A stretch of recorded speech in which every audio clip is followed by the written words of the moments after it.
School can be exciting and fun, but it can also be boring and difficult too. But I want you to forget everything you know about what school is like these days. I am here outside the Ragged School Museum, and we're about to go inside to see what school was like for those kids in the Victorian days. Let's go.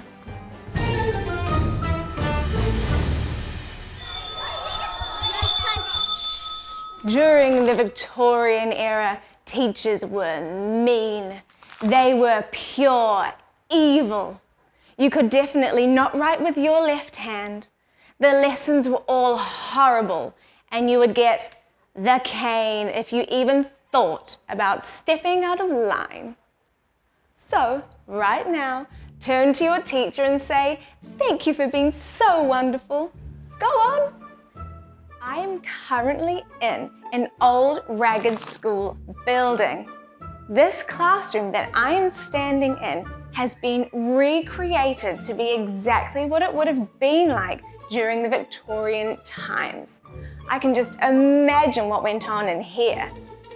Up until 1891, you had to pay to go to school, so the poor children couldn't afford to go.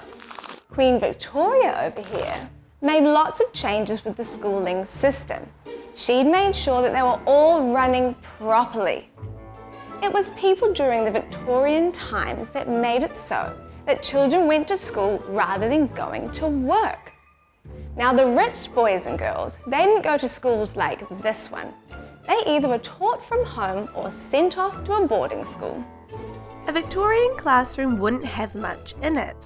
The desks were all facing forward, the teacher stood at the front with the blackboard, and there may be a globe or an abacus around. Most of the time, the windows would be small and high up so that you couldn't see out. During the Victorian age, most teachers were men, but women started to train to be teachers later on. Children would write on slates. They were like mini blackboards, and you'd be using chalk.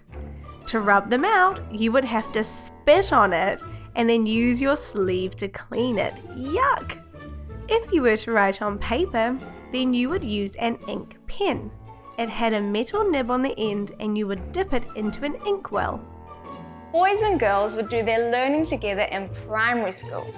They would do reading, writing, arithmetic, spelling, and PE, which they called drill. Even though they did their learning together, most of the time boys and girls had to be separated. Sometimes they would have separate playtimes, and in some schools they had different entrances into the building.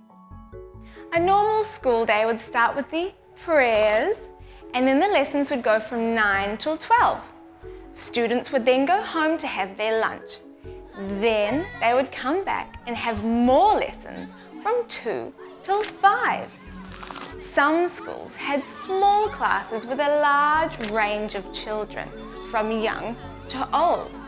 There was one school that had 300 boys in one class.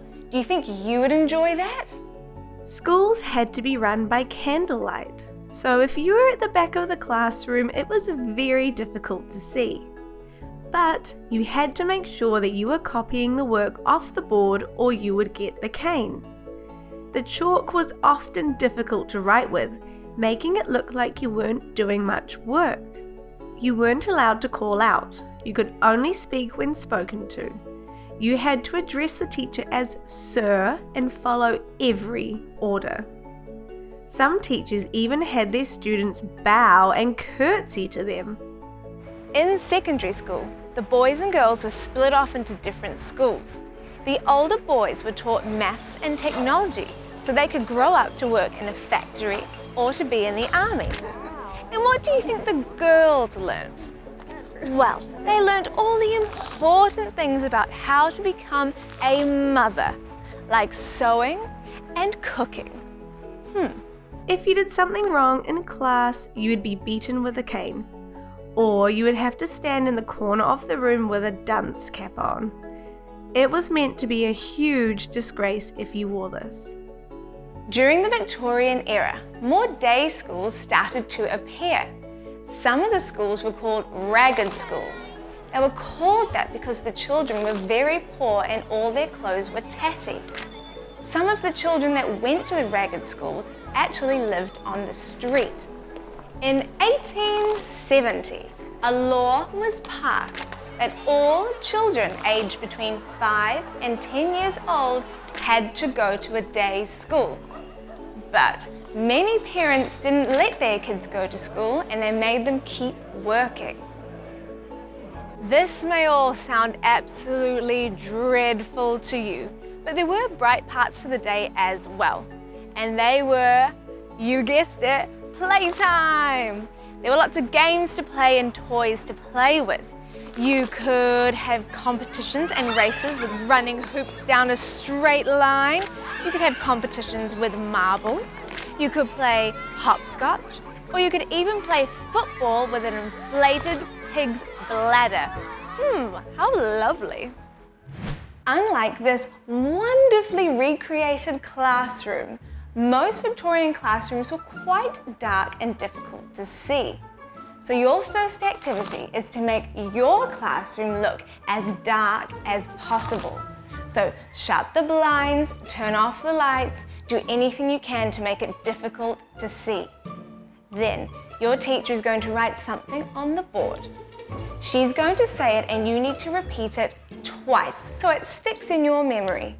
Then you have to write down what she wrote or what he wrote on the board onto your piece of paper.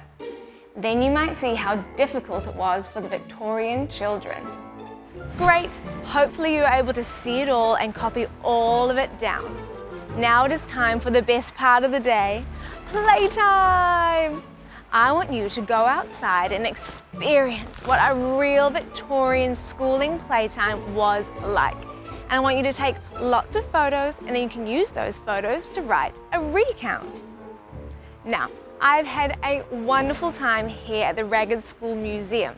So if you, or your classroom, or your school would like to learn more about Victorian times and what school was like, you need to come down right here because they have a wealth of knowledge that's waiting for you to learn.